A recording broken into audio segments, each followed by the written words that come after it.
Hello everyone and welcome back to Horror Stories. I know many of you use these episodes to fall asleep, so before you drift off, I'd love it if you could leave a comment letting me know where you're listening from around the world. Also, don't forget to like and subscribe if you're enjoying the episodes. Story 1. At 15, I had my first girlfriend, Casey. We lived in an upscale, very quiet residential area with peaceful streets. She lived just 2 blocks from my house, so I usually walked to her place almost every evening. One Thursday night during the holidays and with nothing particular to do, I started my walk to Casey's house. It was late, but since I didn't have a fixed time to return, it didn't matter. However, I soon began to hear noises around me, especially behind me. The first time it was the sound of a bush shaking slightly. I just turned my head for a second without stopping and began to walk a bit faster. As I reached the next block, I heard another noise, like the crunch of a twig or stick. This time I stopped and looked back, but only saw the empty street and the bushes that bordered each property, separating the sidewalks from the private grounds. Essentially, next to the street was a wall of bushes, and I saw no one or anything that could be making those strange sounds. I quickened my pace even more and was nearing the home stretch to Casey's house. Of course, another sound occurred, this time more like quick, light footsteps. I turned again without stopping, but there was no one in sight. I could already see Casey's house. I called her and she answered right away. I told her how scared I was because I kept hearing noises. I rounded the bushes at her entrance and stepped onto her property. I noticed she was watching me from the window of her bedroom on the 2nd floor. She waved at me while still on the phone, and I waved back. Then she asked me who the man was who was right behind me. I turned around immediately and saw an adult man crouched walking about 10 feet behind me. I screamed and ran to the door, banging on it loudly. The man grabbed me and tried to put me in some kind of hold, but he let go and ran off quickly.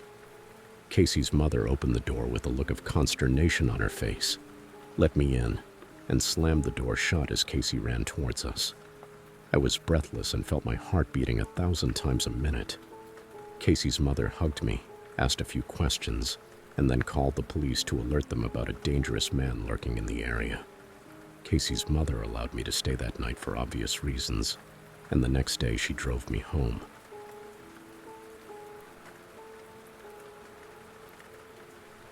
Story 2. It was a stormy and perilous night. Each member of my family was occupied with their own activities. I was in my room watching TV. My parents were in the living room watching some comedy show, and my sister was playing video games upstairs. Normally, I enjoyed stormy nights because they relaxed me. However, my peace was disrupted when a monstrous thunderclap shook my window. I jumped up and looked outside. There was someone on the other side of the window, but the heavy rain blurred their face. They began to bang on the glass, seeming to scream for help. I opened the window just a bit, and he shouted that he was injured. The noise of the rain was so loud that I had to yell at him to go around the house and come in through the front door before I slammed the window shut. I ran to the living room to tell my father that there was a man outside, in apparent distress and asking for help. Just then, the pounding and shouting began at our front door. My father was about to open it, but I stopped him, saying to wait because I wasn't sure if it was a good idea. At that moment, the phone rang and the caller ID on the TV showed it was our neighbor. My father rushed to answer, and hearing him say, "No way," I knew something was wrong. He hung up and told us to stay away from the door, no further explanations given, and approached the window to look out. From there, he saw a man crouched down banging on the door and holding something that looked like a large, sharp tool. My father shouted through the door at the man to leave before the police arrived, and then he actually called the police. Eventually, the man outside gave up and disappeared. The next time my father spoke on the phone with the neighbor, he learned that the neighbor had seen a homeless-looking man rummaging through his shed and coming out with a large axe. The police found the disturbed man wandering the streets, and his story appeared in the newspaper a few days later. Story 3. One night when I was very young, I was in the living room watching my favorite cartoon.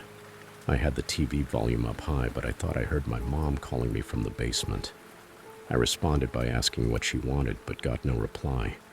I assumed she hadn't heard me. I heard her call me again, so I went down to the basement. The lights were off, so halfway down I yelled for my mom, but she didn't respond. I didn't know from where she could be calling, but one thing was certain.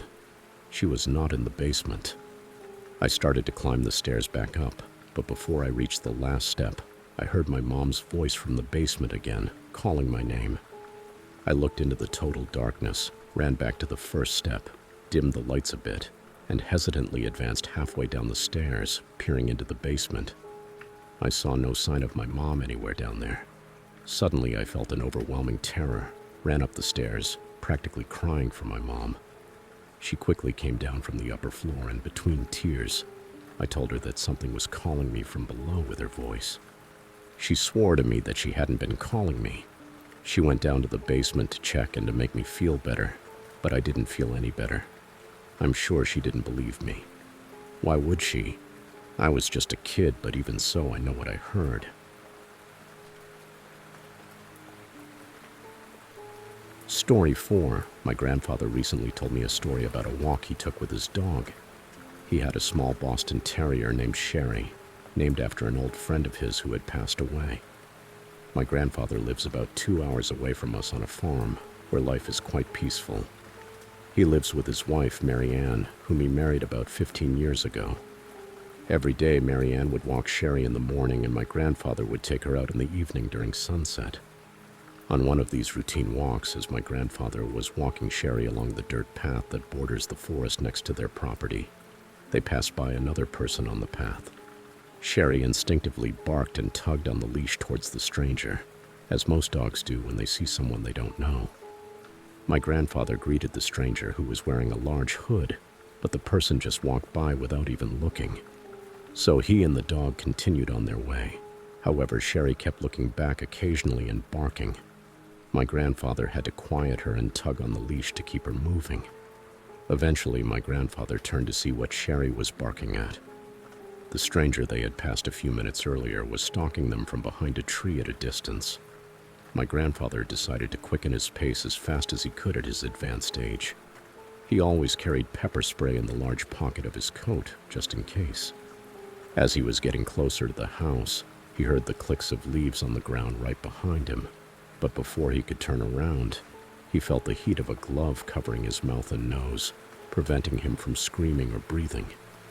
My grandfather says he could hear Sherry barking and biting the stranger, which probably helped loosen the man's grip a bit. My grandfather struggled to pull the pepper spray from his pocket, and once he managed, he sprayed it at least 10 times, continuing even after the man holding him let go and began to scream. My grandfather ran as fast as he could back to his house. Fortunately, he was perfectly fine.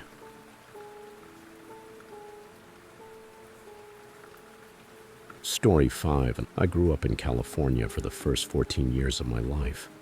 Our neighborhood wasn't the best, mainly because it was a known area for the Crips, members of one of the largest street gangs in Los Angeles. My best friend, whom I always called Stevie D, lived 2 doors down from my house. Sure, we had other friends, but often it was just him and I hanging out. Typically, we'd ride our bikes around town or play video games. Typical kid stuff.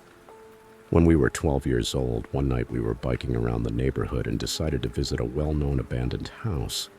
It had been unoccupied for many years because nobody wanted to buy it for some reason. When we arrived on our bikes in front of the house, Stevie pointed towards the window and said, "Look." I pushed my bike a bit closer to the window and focused on it. I could see someone peeking through the window. I couldn't tell if they were looking at us or not, but it was definitely the face of a person between the curtains.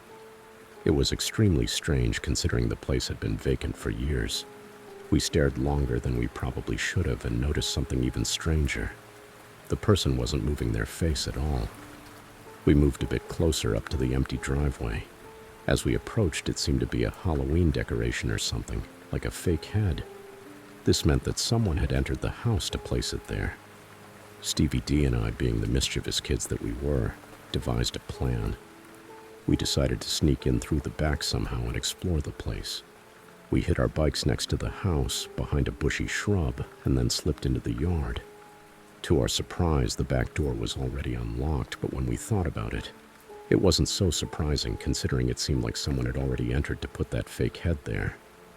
We entered the house but didn't want to turn on the lights and expose the fact that we were inside. It was dark there but not completely pitch black, so we could navigate through the house. We first went to the living room because we wanted to check out that fake head thing at the window. However, it smelled really bad in that room. I lifted the head from the windowsill and immediately dropped it and screamed. I dropped it not because it was surprisingly heavy, but because it also felt like real skin. I saw a dark liquid spilling from the bottom of the head that was now on the floor. It was blood. It was a real human head. There were 2 cracks in the ceiling above us. Stevie and I looked at each other with our mouths open. We ran to the back door, got back to our bikes, and sped away as fast as we could. Soon anyone in our immediate area knew that the head belonged to a victim of the crypts, who apparently placed the head there as some kind of message. I don't think anyone knew the whole story, but there was a good chance that whoever placed that head was still in the house, because Stevie and I both heard creaks in the ceiling, like someone was coming down the stairs.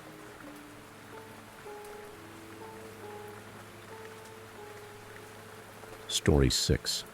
Last year, a man showed up at my doorstep around 9 p.m. He knocked on the door, so I went to fetch my mother, and she came out to see who it was. By the way, we live in a rural area, so visits at that hour are extremely unusual and odd. The man talked to my mother about how he was starting a business and asked if she liked products made in America, then handed her a container of Clorox as a sample. He went back to his minivan and opened it to pull out a supposed vacuum cleaner. But when my mother saw 5 other men sitting inside, she told me to run and get my phone since we don't have a landline. I couldn't find it, so I grabbed my knife and stayed around the corner. She threw the container outside and yelled at them to get off our property and that she was calling the police. They sped away from the driveway and we never saw that car again.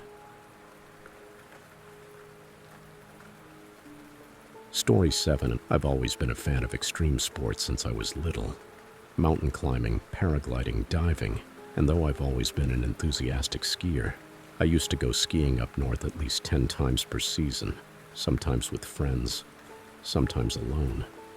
My friend, whom I call Hugh, agreed to come up north and camp with me for some backcountry skiing, which basically involves skiing in unmarked and unpatrolled areas outside of ski resort boundaries. It was a 3-hour drive and then a good stretch of off-road driving to get to where the hills were. I parked my truck at the base of an area of hills that seemed suitable, but I also stopped there because I couldn't go much further due to the number of trees. Hugh and I proceeded to unload the back of my truck with all our gear, including ski equipment and camping utensils.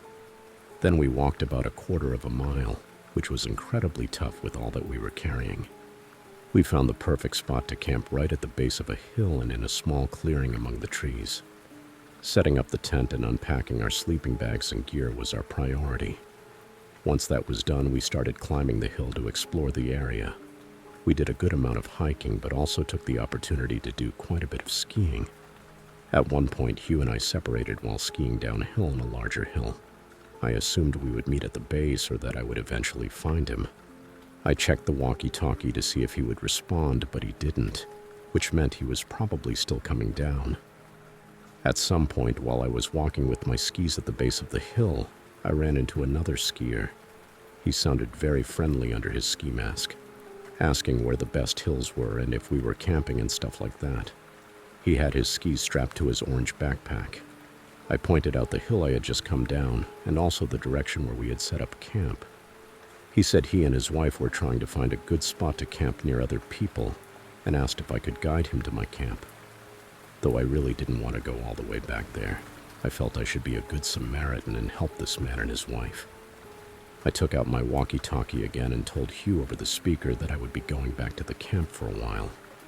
I started leading the man who was following behind me when suddenly I started to receive static from the other end of the walkie. It seemed like someone, probably Hugh, was trying to talk to me, but the connection was terrible and there was nothing I could do about it except return to this hill later. It took a good while of walking and trivial chat with the man before we reached the camp. I turned to him and smiled under my ski mask, which I immediately realized was pointless. He He sounded very grateful for him and his wife, and finally I asked where his wife was. He didn't respond. He started to approach me. At first I didn't think anything bad, but for some reason something about his skis and backpack caught my attention. They belonged to Hugh. For a second I thought, is Hugh playing a joke on me? But it wasn't possible. The voice was too different. The man was a few meters from me at that point and started to quicken his pace in a more intimidating manner. I panicked and jumped into the tent to search for my flare gun in my bag. The man grabbed my leg, which was sticking out of the tent, and then I felt a sharp, intense tingling in my leg, like a strong electrical shock followed by a sensation of burning heat. I screamed in pain just as I managed to pull out the flare gun, pushed the tent door aside, and aimed at the man. He immediately backed off with his hands in the air. That's when I noticed the knife deeply embedded in my leg. I ordered the man to tell me where my friend was. He quickly replied, saying he was near the base of the hill where he had met me. I told the man to stay still while I called 911 to request immediate rescue, but the man easily escaped while I was on the phone. There wasn't much I could do with just one flare shot. I felt like I was waiting there in the cold with my leg bleeding endlessly until finally, the comforting sound of a rescue helicopter flew overhead, and I fired my flare gun. I couldn't believe I was actually being picked up by a helicopter, which helped locate my friend lying in the snow in the middle of the hill. He was unconscious and had also been stabbed twice in the leg and robbed. He tried to talk to me through the walkie-talkie as he was losing consciousness, but the connection was bad. Both of us ended up in the hospital but are okay today.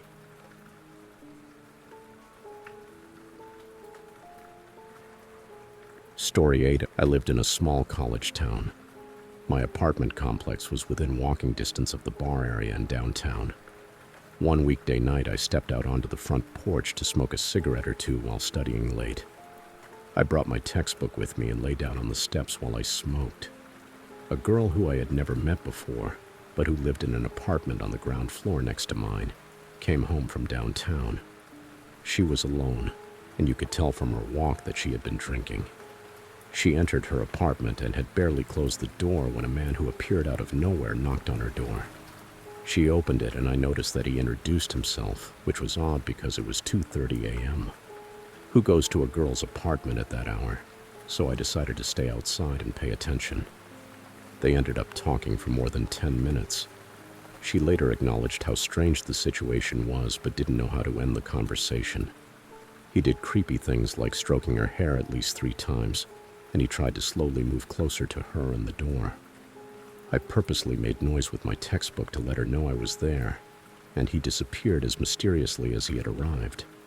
We called the police, and days later they had the girl and me sit with an artist to create a composite sketch. As soon as the sketch went public, a lot of calls came in.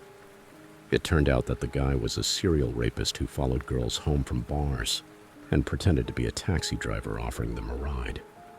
This girl was just lucky because she lived so close to the bars that he didn't have the opportunity to pull his taxi routine.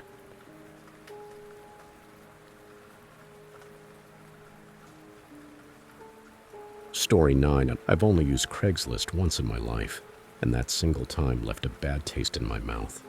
Here's why. A man posted an ad for a ping pong table that I wanted to buy for my roommate and me. We agreed on a time for me to pick it up that evening. I had to remove the back seats from my van to fit the table. I arrived in front of the guy's house and texted him that I was there.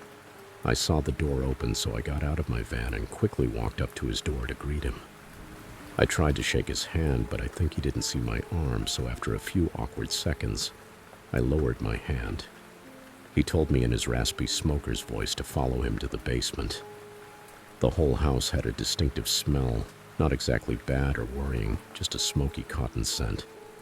We got to the basement and there was the ping pong table, right in the middle of the room. Suddenly he said, "Oh shoot, I have to find the paddles." He ran up the stairs and told me to wait there. I waited down there for a while, assuming he had lost the paddles and was having trouble finding them. I started to snoop around his basement a bit, looking at his pictures and such. It was odd, he had framed photos on the furniture, but they were all just of him. No family. There was one where at least he was with a dog, but that was it. About 10 minutes passed and I was still stuck waiting down there, so I became even nosier. There was a back room in his basement that he used as a laundry storage room that I began to peek into. For some reason, there was a utility desk drawer that was half open. I fully opened it and it revealed old Polaroid photos, but these images were horrifying and disturbing. They were all photos taken of a girl who was tied to a chair and her mouth covered with duct tape. There were also yellow folders stacked in a row next to the photos, labeled from A to Z. Well, I didn't have the nerve to open the folders and see what was inside. I took out my phone to take pictures of the drawer's contents and planned to send them to my friends immediately. But I had no signal down there. It was definitely time to leave. I ran back to the door at the top of the stairs, but my nightmare only worsened when I found that the door was locked as soon as I tried to turn the knob. However, I heard the man's deep, raspy voice on the other side of the door, apologizing and saying that the door had accidentally locked and that he would go get the key quickly. I didn't say a word in response, closely examined the lock, ran back downstairs to the man's utility desk, grabbed 3 screwdrivers of different sizes, and tried each one in the door lock. The smallest screwdriver managed to fit into the rectangular lock, allowing me to turn it enough to unlock and open the door. I didn't stop to look around. I just ran out to my car. I didn't look back at the house. I just drove to the nearest police station, showed them the photos, gave them the address, told them where to find the photos, and that was enough for them to start their investigation. A few days later, I received all the information. The man was part of a child pornography trade on the deep web, which was how he made his living. Why he decided to lock me in his basement, I have no idea, nor the slightest idea of what he intended to do with me, but obviously it wasn't anything good.